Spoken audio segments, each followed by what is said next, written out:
Muchas gracias por acompañarnos como todos los lunes abrimos como otorrinolaringología, agradecidos de que nos estén acompañando y estemos aquí con su presencia. Les recuerdo rápidamente a quienes apenas se están conectando en vivo en qué consiste la dinámica. Tenemos una doctora invitada que realiza una exposición de alrededor de 25 a 30 minutos. Terminando esta exposición, podemos pasar por una pequeña sección de preguntas y respuestas en caso de que existan. Si usted nos está viendo por Zoom y gusta preguntar, puede hacer una parte del chat o de preguntas y respuestas. Si usted nos está viendo por Facebook, puede hacer una parte de comentarios. Si solamente quiere poner un like o un me encanta, pues también son súper entendibles. O si solamente me quieren mandar sus felicitaciones para la doctora, sus saludos o sus comentarios también son muy bienvenidos. Les recordamos que van a encontrar toda la programación que tenemos a la semana, porque tenemos diferentes especialidades para los residentes de lunes a viernes en nuestra página de Instagram y de Facebook de La Voz de Residente para que estén siempre al pendiente de más aprendizaje. También les recuerdo que si no pueden estar toda la plática en vivo o quieren volver a revivirla por motivos de estudio, que ese es el objetivo, van a encontrar las pláticas en la página de YouTube de Medical Legal Center o en la página de Facebook que se queda guardada las pláticas que se quedan en vivo de Yo Soy Médico 17. Pero bueno, ustedes saben que realmente a mí me escuchan muy poquito. Le voy a pasar a hacer la voz a la doctora que nos está acompañando esta noche. Ella es egresada de la Universidad Autónoma de Coahuila, Unidad Torreón, actualmente residente de tercer año de otorrinolaringología en la UMAE 25. La doctora Cecilia Gabriela Gutiérrez. Muchas gracias, doctora Cecilia, por acompañarnos y darse unos minutitos para enseñarnos. Le dejo con el mejor público, que son los residentes de otorrinolaringología. Si gusta, ya puede empezar con su exposición. Hola, mucho gusto. Déjeme...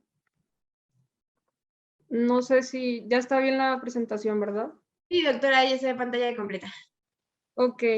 Hola, muy buenas tardes. Pues ya me presentaron. Soy la doctora Cecilia Gabriela Gutiérrez Blacaler, residente de tercer año de otorrinolaringología en el Instituto Mexicano del Seguro Social, específicamente en la UMAI 25. Pues bueno, hoy les traigo este tema. Es un tema que frecuentemente nos llega a nosotros, pues en tercer nivel, pero también es importante que médicos de primero y segundo nivel lo conozcan para evitar su tardío diagnóstico. Entonces, comenzamos.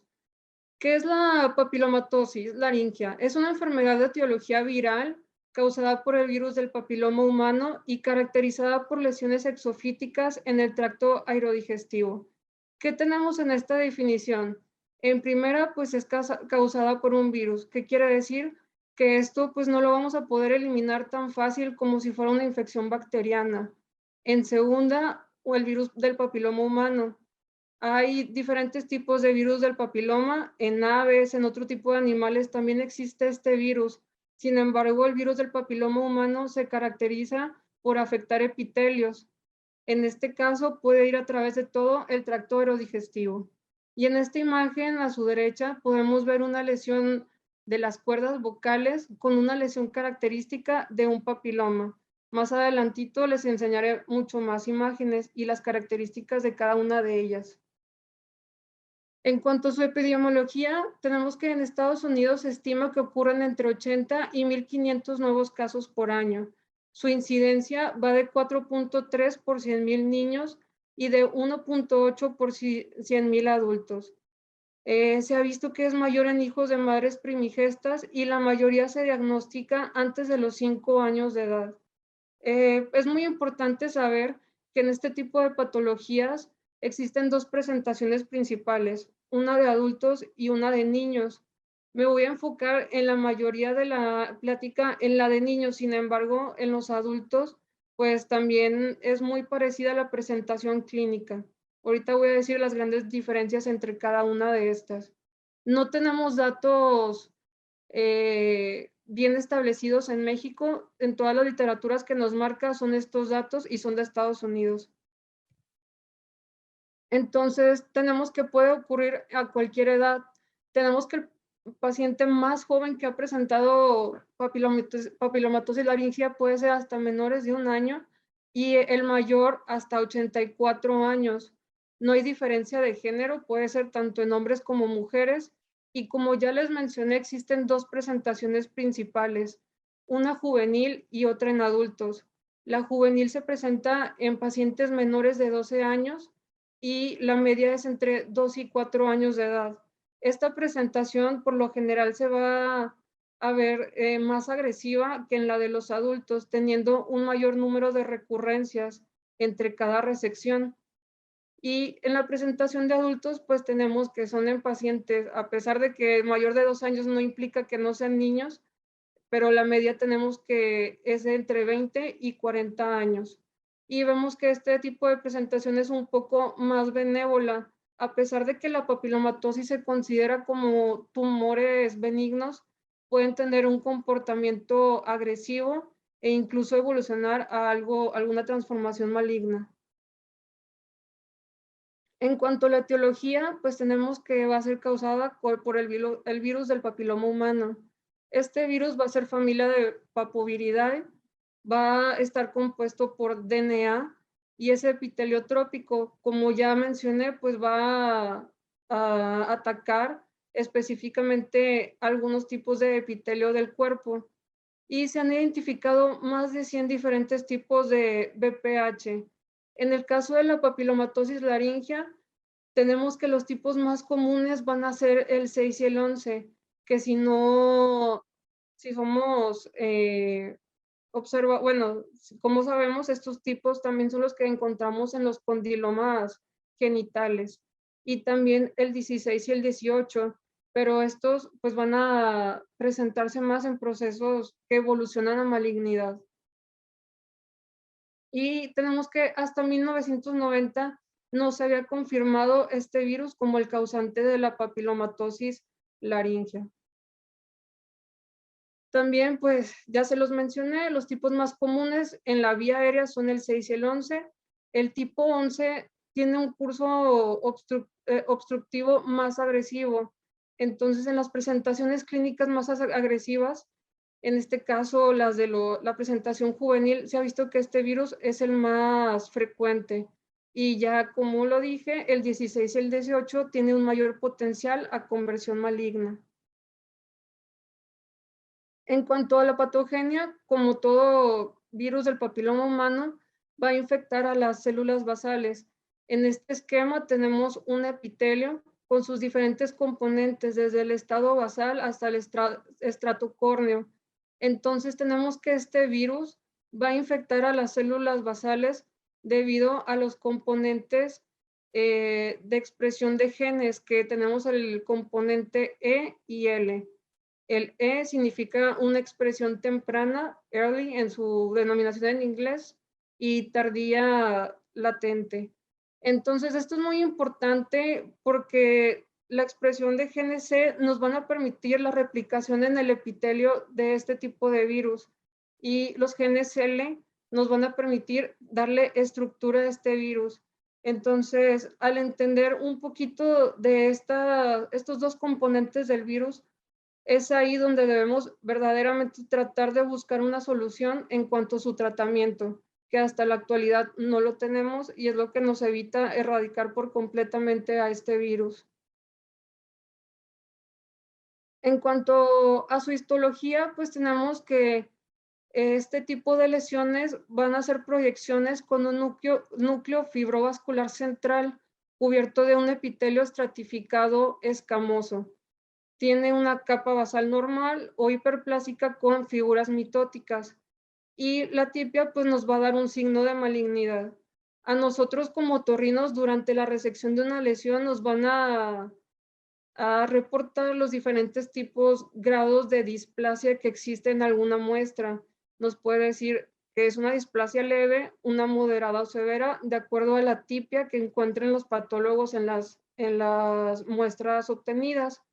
En su imagen derecha podemos ver dos imágenes de microfotografías de cortes histológicos. Vemos en la imagen inferior derecha cómo tiene un estrato central fibrovascular, y todo lo que está en su superficie son como proyecciones denominadas de dedos con toda la capa epitelial.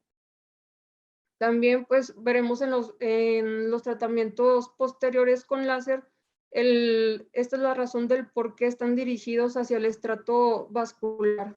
pero ahorita se los voy a explicar un poquito más.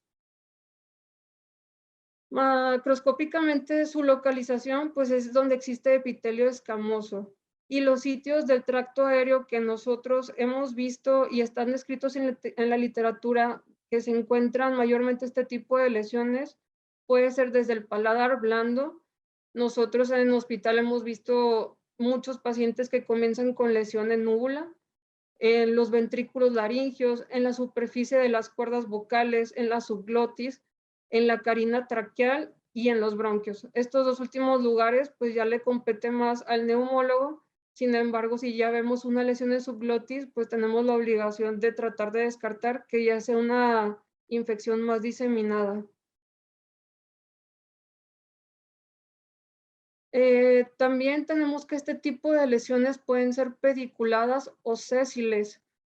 Tienen una coloración característica rosada o blanquecina y tenemos que con algún tipo de traumatismo, este tipo de lesiones pueden evolucionar a metaplasia, como es en el caso de algún reflujo gastroesofágico no controlado. En esta imagen, a su derecha, podemos ver las típicas lesiones papilomatosas a nivel glótico. Realmente aquí ya no observamos las cuerdas vocales verdaderas y vemos cómo todas estas lesiones nos dejan casi una luz glótica del 10%. Entonces, esto de que si son sésiles o pediculadas también es importante porque algunos tipos de lesiones pueden tener algún efecto de válvula.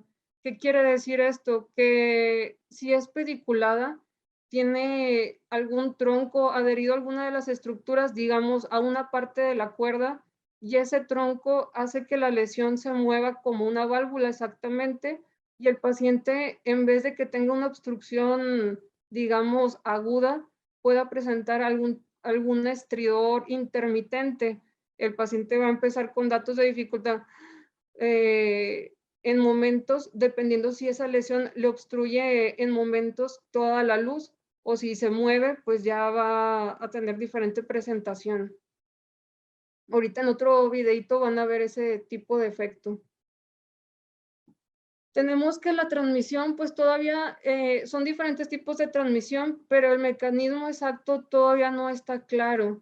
La transmisión vertical, pues es durante el canal de parto y esta se ha visto que se da más en madres primigestas. También puede haber una transmisión uteroplacentaria y alguna transmisión por contacto oral genital. Tenemos que la transmisión vertical, pues se va a dar más en las presentaciones juveniles, en niños, y la del contacto oral genital o sexual va a ser en pacientes adultos. Sin embargo, no podemos asegurarle a los pacientes que haya sido este el mecanismo de transmisión y eso es muy importante en la consulta. Realmente no podemos asegurarle ni debemos como tratar de buscar mucho eso porque se ha visto que hay pacientes que nunca tuvieron ese tipo de factor de riesgo o bien no tuvieron una madre o padre VPH, por así decirlo, positivo, y a pesar de eso tuvieron el virus del papiloma. Existen estos tres mecanismos, pero no podemos asegurar que alguno de ellos sea la causa principal. Y aún así, en pacientes que tienen, en mamás con condilomas durante el canal de parto, el factor de riesgo de la estadística menciona que de esas mamás, solamente de 200 mamás, digamos, que tengan condilomas, un paciente es el que va a presentar la papilomatosis laringea. Es por eso que la papilomatosis laringea en las guías de práctica clínica y en algunas literaturas no está descrita como una indicación absoluta de cesárea, debido a que el riesgo de una cesárea todavía es mucho mayor a el de la papilomatosis laringea. Y bueno, toda esta transmisión pues también va a estar, va a tener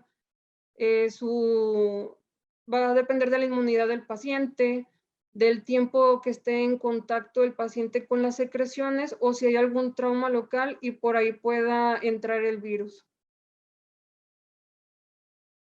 La diseminación extralaringea, pues tenemos que de 10 a 30, en el caso de la presentación juvenil, puede presentar esta diseminación. No es infrecuente que nuestros pacientitos con papilomatosis tengan esta diseminación. Ya tenemos varios niños que han evolucionado a una papilomatosis traqueal y hasta bronquial, no se diga pulmonar. En este caso, pues trabajamos en conjunto con los neumólogos, nosotros para tratar de quitar lo mayor posible en la región que nos compete, la laringe, pero también están en continua vigilancia con neumología. Y pues los sitios más frecuentes de diseminación pues son la cavidad oral, los bronquios y la tráquea. Y en esta imagen es un corte axial de una tomografía en ventana para pulmón, donde vemos a nivel del pulmón derecho algunas cavitaciones debido a la lesión que produce ya el papiloma crónicamente. En cuanto a la historia clínica, pues siempre hay que aplicar en todos estos pacientitos el ABC o pacientes ya mayores. Si el paciente está estable, podemos darnos la oportunidad de investigar el inicio de los síntomas, si hubo algún antecedente de trauma en la vía aérea, alguna intubación. En caso de los niños, las características del llanto, porque normalmente en los niños se va a presentar como un llanto apagado o bien con algún tipo de estridor o bien algún tipo de ronquera. Pero bueno, en caso de que se presente la dificultad respiratoria aguda, siempre tenemos que hacer nuestro ABC y asegurar la vía aérea. El diagnóstico clínico, pues los síntomas más comunes se van a relacionar con la obstrucción de la vía aérea y tenemos una triada para estos pacientes. Estos se van a presentar con una ronquera progresiva, con estridor, que en un principio puede ser un estridor inspiratorio y posteriormente puede ser bifásico, tanto en la inspiración como en la expiración. Y aquí es donde les mencionaba que si es una lesión con efecto de válvula, puede ser que el paciente, debido a la compensación del movimiento de la lesión, puede que presente uno de estos tipos de estridores. Y también ya si de plano las lesiones tienen un componente obstructivo, pues van a causar disnea. Otro de los síntomas que pueden ocasionar son neumonías recurrentes, o también pueden causar disfagia. Y tenemos que en pacientes, en niños, el inicio de los síntomas puede tardar a veces hasta un año. Algunos cambios de la voz nos van a dar las pistas de acuerdo a su etiología.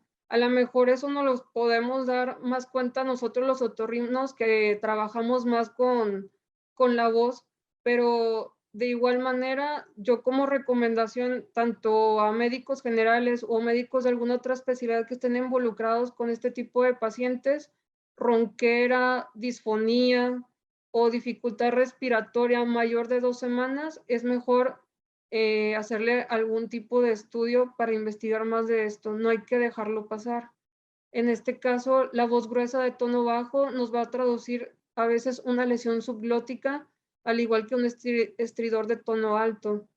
O si ya bien hay alguna afonía, pues nos quiere decir que la lesión es a nivel glótico.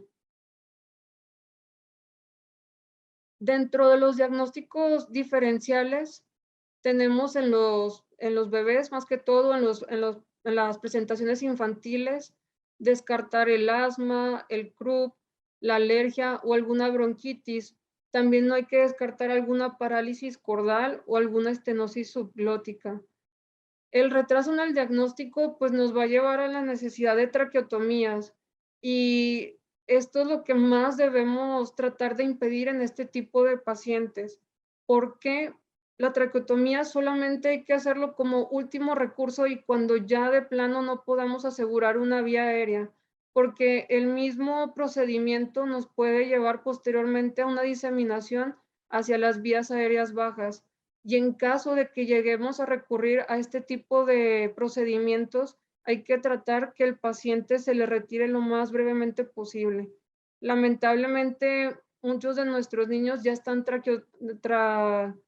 con traqueotomía por el retraso en su diagnóstico, o bien a veces no necesariamente fue el retraso, sino la evolución rápida y agresiva de este tipo de lesiones, y pues no hubo otra más que realizar este procedimiento.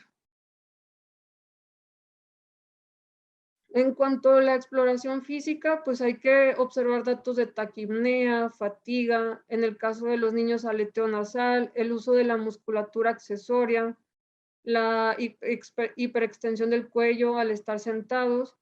Y pues tenemos que una de las partes más importantes es la auscultación con el estetoscopio. Siempre es importante pues nuestra exploración física completa. Hay que recordar que no siempre en nuestro caso, pues sí es necesario tener un método de endoscopía, pero simplemente con la exploración física con un estetoscopio podemos tratar de buscar el sitio de obstrucción de estos pacientes. Bueno, ¿y cómo vamos a hacer el diagnóstico definitivo? Pues por medio de endoscopía y posteriormente la resección de las lesiones y su estudio patológico, pero con una endoscopía podemos darnos cuenta qué tipo de lesión es. En nuestro caso, podemos hacerlo con un nasofibrolaringoscopio flexible, como el que vemos en su imagen a la derecha.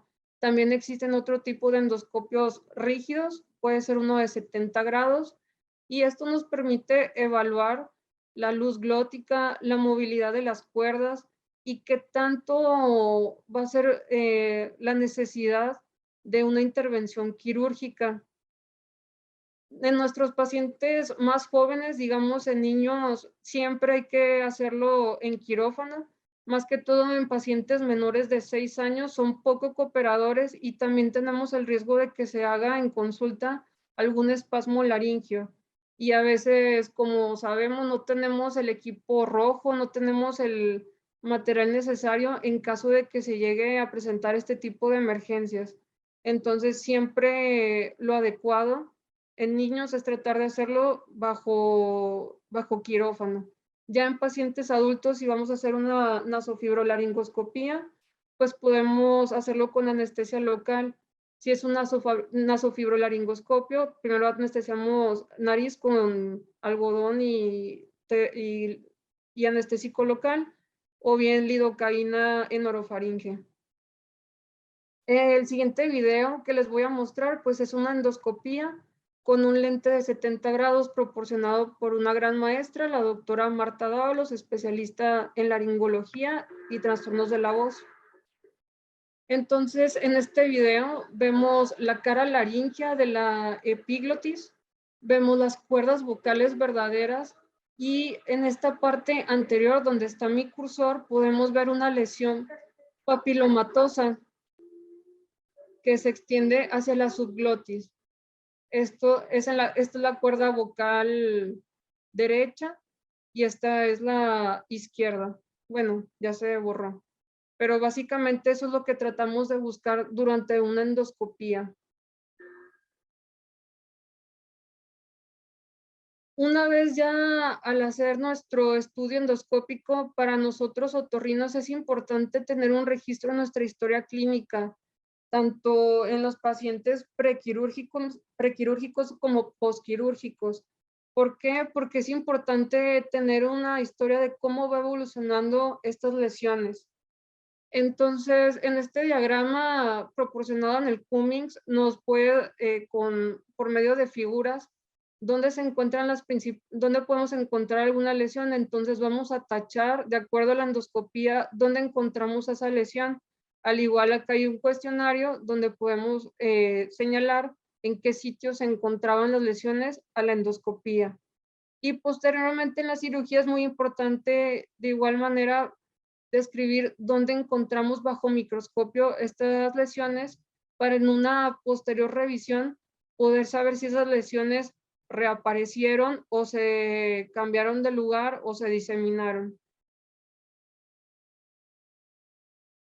En cuanto al tratamiento, pues no tenemos una cura definitiva, lamentablemente, para la papilomatosis laringea.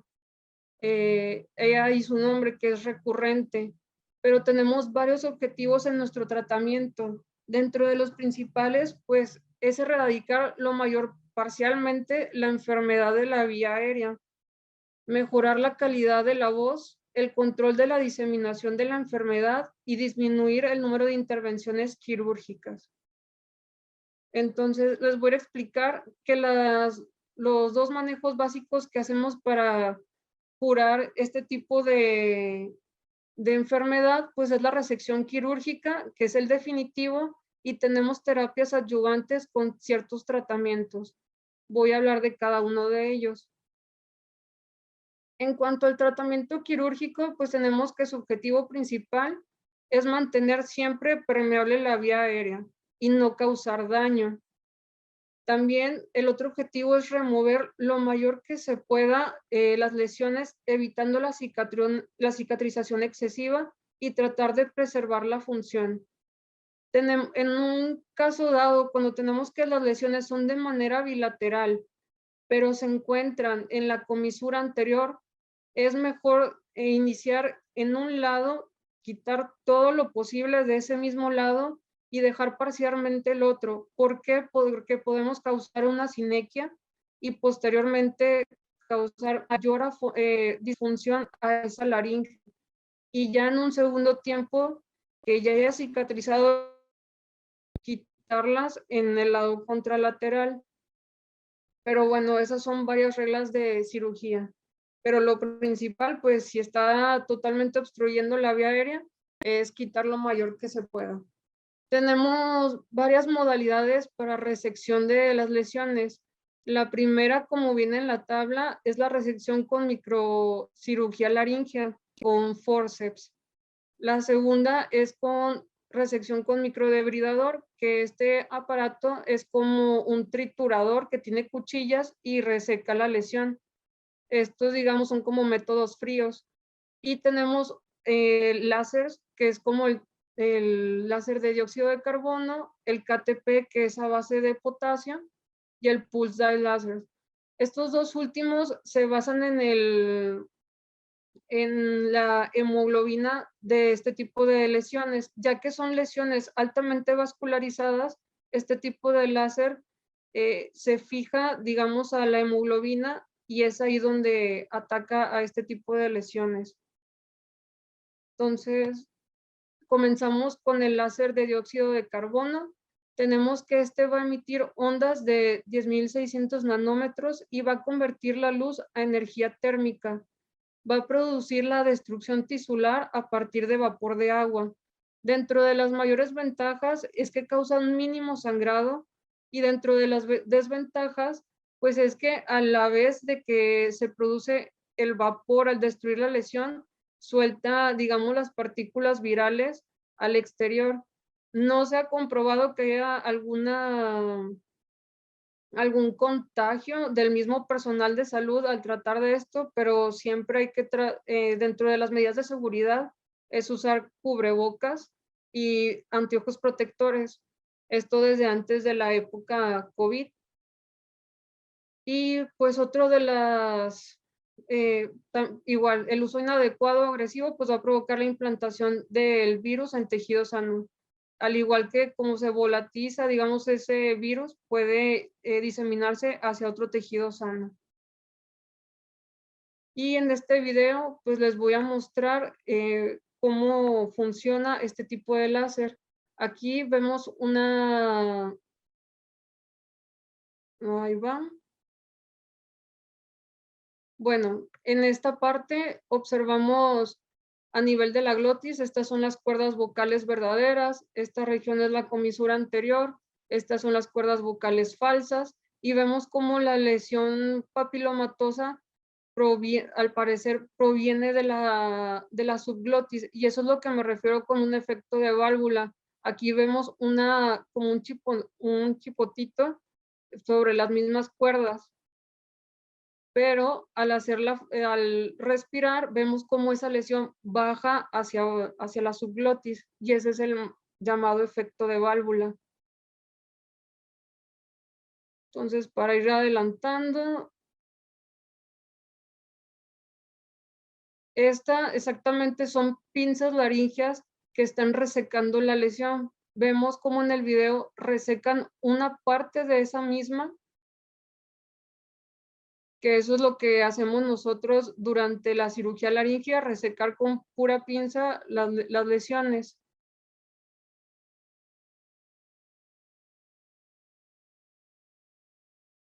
Y posteriormente vemos cómo se utiliza el láser para cauterizar y resecar estas lesiones. Al final podría pasarles los links porque sí dura bastantito tiempo, pero este es el tipo de láser que se utiliza. Al menos en nuestro centro no contamos con ningún tipo de láser, solamente tenemos el equipo de microcirugía laringea, que son pinzas. El otro método para resección es el microdebridador. Este pues va a causar menos trauma térmico en la mucosa, tiene mejoría en la calidad de la voz, menor costo en comparación del láser y menor riesgo de quemaduras y exposición a aerosoles, al contrario del láser con dióxido de carbono. Y pues en la actualidad también está reemplazando al láser de dióxido de carbono. Y en este video, este es el microdebridador, también vemos cómo se va hacia la región glótica. Esto es posterior, esto es anterior, esta es la cuerda vocal derecha, la cuerda vocal izquierda, y vemos cómo las lesiones papilomatosas se encuentran hacia la cuerda vocal derecha, y en la punta de este microdebridador tiene una cuchillita que a la vez que corta absorbe dicha lesión y la va resecando. Esto, además de que corta la lesión, nos da la seguridad de que la lesión no se va hacia las vías inferiores.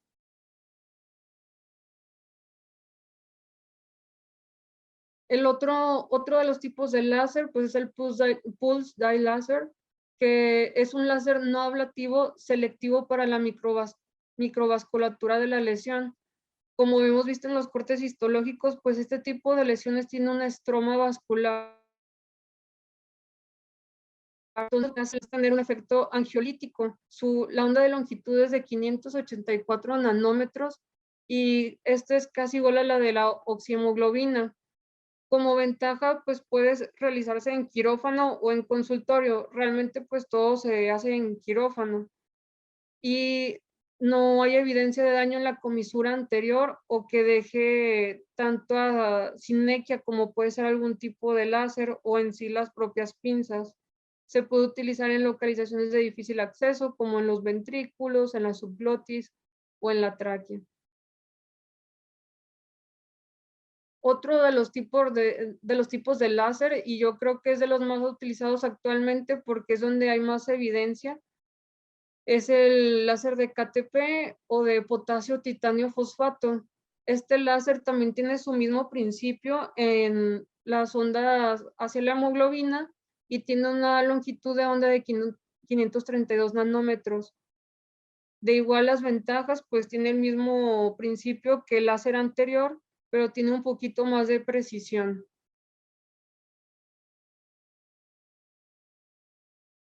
Y pues este es otro video donde mostramos, esta es la región, esta es la cara laringea del epiglotis, las bandas, las cuerdas vocales verdaderas.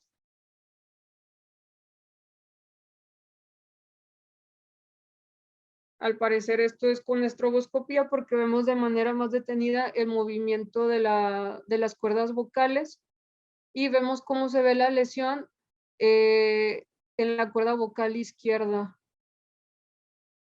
en la comisura anterior. Y bueno, en este mismo paciente se va a resecar dicha lesión. Le voy a adelantar un poquito. Se ve la resección con una tijera laringea y se ve como posteriormente con el láser se diseca esa vasculatura. Bueno, se cauteriza más bien, perdón. Ok. Entonces, eso fue en cuanto a los materiales para resección de las lesiones papilomatosas.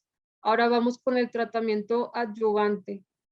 Tenemos que los criterios más aceptados para iniciar la terapia adyuvante son en pacientes que requieran más de 4 procedimientos por año. Si un paciente requiere más de 3, 4, ya podemos decir que es una enfermedad agresiva. Sin embargo, en las enfermedades juveniles o de niños, vemos que los niños pueden tener la recurrencia hasta cada mes o hasta menos a veces. Entonces, el propósito de estos tratamientos es que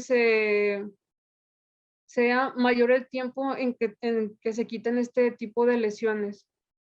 También cuando otro de los criterios pues son lesiones que se extiendan hacia la subglotis o hacia las vías inferiores, o también para generar mayores intervalos libres de enfermedad. Entre las terapias adyuvantes tenemos ciertos medicamentos, entre ellos el cidofovir, el Celebrex, el alfa-interferón, la terapia antirreflujo, el indol 3-carbinol, entre las vacunas y el bevacizumab, que también llamado, o su forma comercial, el Avastin.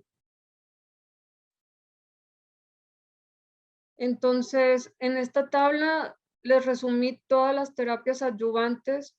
Tenemos que la más utilizada y más estudiada ha sido el cidofovir.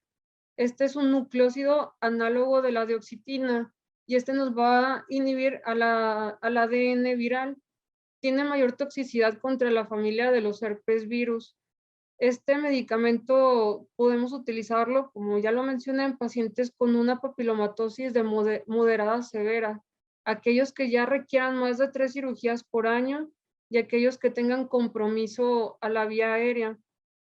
Todos estos tratamientos pueden utilizarse con cualquier tipo de láser o con la resección. De hecho, lo mejor es tratar de utilizar algún tipo de láser junto con algún tipo de terapia adyuvante. Dentro de los efectos adversos está la nefrotoxicidad, la carcinogenicidad o la displasia, pero realmente es de los más seguros que se ha visto tanto en niños como adultos y el más utilizado por su fácil acceso. El otro medicamento es el Celecoxib, que pues entre su mecanismo de acción pues es la regulación de la COX-2. Realmente no hay tantos estudios que demuestren que haya más efectos benéficos en este medicamento o que realmente tenga una implicación, pero sí se ha visto que ha disminuido las lesiones. Y el otro medicamento es el interferón. Este va a inhibir a la partícula viral modificando la respuesta inmune del huésped. Dentro del más utilizado es el interferón alfa. Ya no es tan utilizado, este fue de los primeros que se utilizó debido a sus efectos adversos, principalmente la leucopenia que causaba a los pacientes, pero todavía en algunas partes puede llegar a utilizarse. El que ahora está más en boga o más estudiado, e incluso se ha visto que hay periodos más largos de enfermedad, o algunos artículos hasta lo mencionan como libre de enfermedad, es el bevacizumab. Este es un anticuerpo monoclonal humano que va a impedir la angiogénesis inhibiendo el factor de crecimiento endotelial. Este ha tenido muy buenos resultados tanto en niños. El único efecto adverso que se ha visto a largo plazo es la nefrotoxicidad, pero en estudios controlados con medición de creatinina, entre otros estudios, han visto que es realmente poca la proteinuria que llega a causar este tipo de medicamentos. Por lo general es muy seguro y hacia allá va la terapia en este tipo de pacientes, en especial los niños. Y se ha visto que en conjunto con el láser de potasio aumenta los periodos libres de enfermedad. Otra de las terapias pues, que debemos de recomendar a nuestros pacientes es la terapia antirreflujo, debido a que la exposición crónica del ácido gástrico nos va a provocar cambios inflamatorios en el epitelio. Y pues lo que menos queremos es que este epitelio nos cause una displasia y se vuelva hacia algo maligno. Y el indol 3-carbinol pues son suplementos nutricionales que podemos recomendar a nuestros pacientes. En general, pues no podemos decirles que coman alimentos ricos en con este tipo de suplementos, en específico, pues el brócoli. Esto realmente no tiene, yo creo que es lo más sencillo que podemos recomendarle, además de las medidas antirreflujo. Y pues en esta imagen les muestro diferentes imágenes. En la primera son lesiones tanto en supraglotis como en la glotis de lesiones papilomatosas y se ve cómo después del láser de potasio más la inyección intralesional de sidofovir, como las cuerdas vocales si ven de la imagen 1 a la imagen 5, pues ya se ven prácticamente libres de lesión.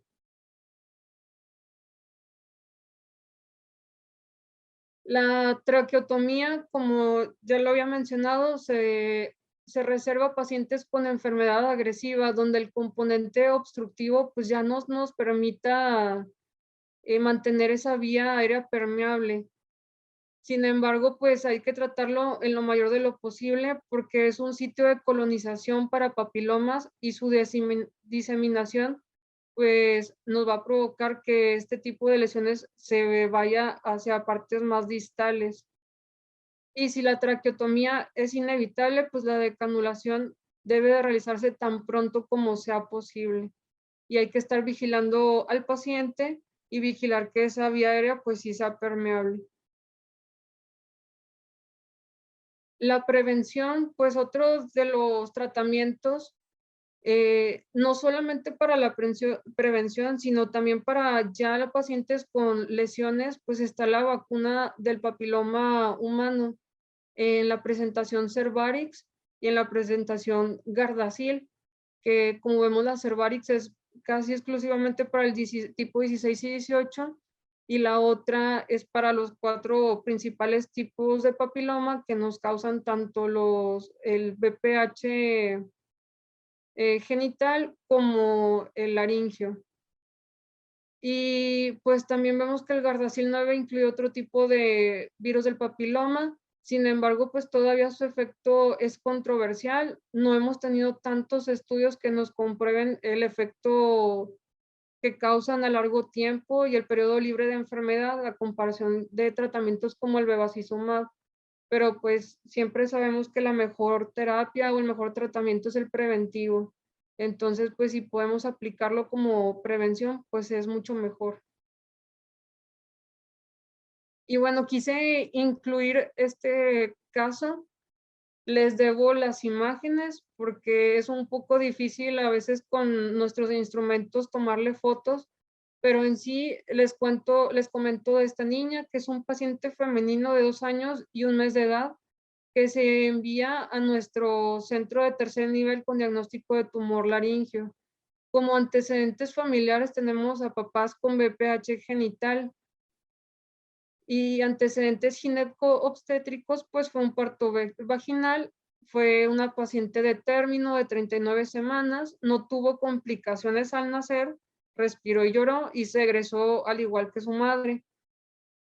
Dentro del padecimiento actual, pues va a iniciar en septiembre del 2019 con presencia de dificultad leve, disfagia de sólidos a líquidos, con voz disfónica, pero es hasta enero del 2020 donde comienza con datos de dificultad respiratoria, disociación tóraco-abdominal, motivo por el cual se realiza traqueotomía de urgencia en su clínica más cercana. Y se envía hasta marzo a nuestra unidad para protocolo de estudio, donde ya bajo quirófano se le realiza la laringoscopia directa, la resección de las lesiones, detectando papilomatosis laringea. La evolución actual de nuestra paciente, pues en este momento, la última vez que la vimos fue en febrero, ya tiene 4 años, se ha operado hasta en 10 ocasiones. Bueno, la última fue el 30 de marzo y los periodos que la metemos es cada 2 meses. Ahorita ya está en seguimiento por neumología pediátrica porque la enfermedad pues ya se extendió hacia tráquea. Y la última resección que hizo neumología fue en abril.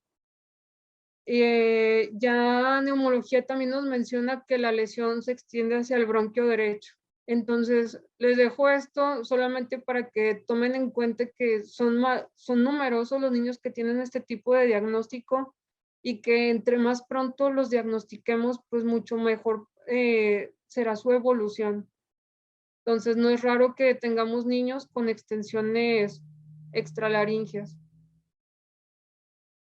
Y pues bueno, eso sería todo de mi parte. Si tienen alguna duda, pues estoy con gusto tratando, o sea, la puedo tratar de aclarar.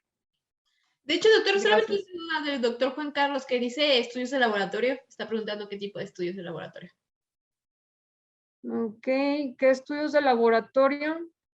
Realmente aquí lo que tratamos en estos pacientes, cuando presenten una dificultad respiratoria aguda, una gasometría. Eso es lo que nos va a indicar si es algo urgente.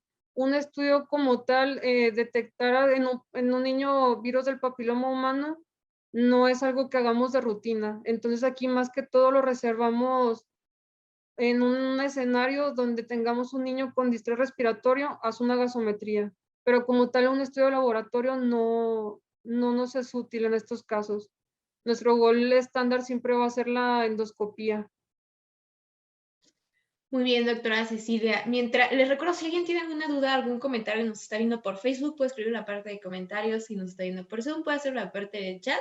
Mientras tanto, si alguien más quiere hacer alguna pregunta, sería tan amable de regalarnos sus conclusiones y consejos para sus compañeros de residencia, doctora Ceci. Consejos, pues siempre en paciente con disfonía ronquera mayor de 2 semanas, si no tenemos el equipo para hacer laringoscopía, tratar de mandarlo al especialista o a la persona indicada o al centro que lo tenga. Eso es lo principal para no tardar el diagnóstico en este tipo de pacientes, tanto en adultos como niños. Muy bien, doctora. La doctora Andrea manda felicidades, muy didáctico. Lucía Vázquez, muy buena clase. Saludos a la doctora. Roberto Torres, gracias a la doctora, muy buena presentación. El doctor Miguel Ángel Ulloa manda buenas noches desde Ciudad del Carmen, Campeche. Felicitaciones. El doctor Saúl Hernández, buena información del manejo que puede y debe hacer el especialista. Y el doctor Juan Carlos pregunta, más o menos en cuánto están los costos de tratamiento en hospitales o particulares. En particulares, pues puede llegar, digamos, ahorita yo estoy en una institución y realmente no vemos tanto el costo, pero pues ya viéndolo, el costo del quirófano puede ser tan barato como 15,000 pesos hasta llegar hasta 40,000 pesos. Entonces, depende de eso, el costo del especialista, o sea, el otorrino, el anestesiólogo, la renta del equipo. Digamos, yo creo que barato, unos 40,000 pesos por ocasión, y si pones el factor en niños, cada 2 meses tener que meterlo, pues no es algo barato. Normalmente estos niños en la priva es difícil que se queden como tal. Normalmente se van a alguna institución para su resección. Muy bien, pues muchas gracias, doctora. Doctor Juan Ramón termina diciendo gracias por la exposición. Muchas gracias por tomarse este ratito, doctora Cecilia. Excelente plática, muy didáctica. Les recuerdo que si no alcanzaron a ver toda la plática y quieren volver a revivirla o quieren volver a ver por cuestiones de estudio, la vamos a subir a la plataforma de YouTube. Solamente tecleen Medical Legal Center y ahí van a estarla encontrando. Si la quieren buscar por Facebook, en la página de Yo Soy Médico 17. Les recuerdo que estas pláticas se hacen de manera altruista. Es tiempos que los doctores nos están regalando de sus conocimientos y experiencias para nosotros. Así que muchas gracias, doctora, por darse este ratito. Y excelente plática, muy completa. Veo diferentes felicitaciones. Juan Carlos comenta gracias, buena conferencia médica. Juan Ramón manda también gracias. Entonces, también les recuerdo que si por ahí hay algún residente como la doctora Cecilia que quiera dar algún tipo de esta plática, mándenos un mensajito y con mucho gusto les haremos también 1 hora para escucharlo. Y les recuerdo que si por ahí hay algún jefe o jefa de residentes que requiera pláticas para adiestramiento o capacitación en temas médicos legales, nos pueden mandar un mensajito a nuestro correo electrónico, que es atención.mlc@gmail.com, y con mucho gusto nos ponemos de acuerdo para darles pláticas de manera gratuita. Entonces solamente pónganse en contacto con nosotros. Muchas gracias, doctora Cecilia. José Pedro manda nada más: muchas gracias, doctora Ceci. Entonces con eso cerramos. Que pasen muy bonita noche. Gracias. Hasta luego, doctora, que descanse.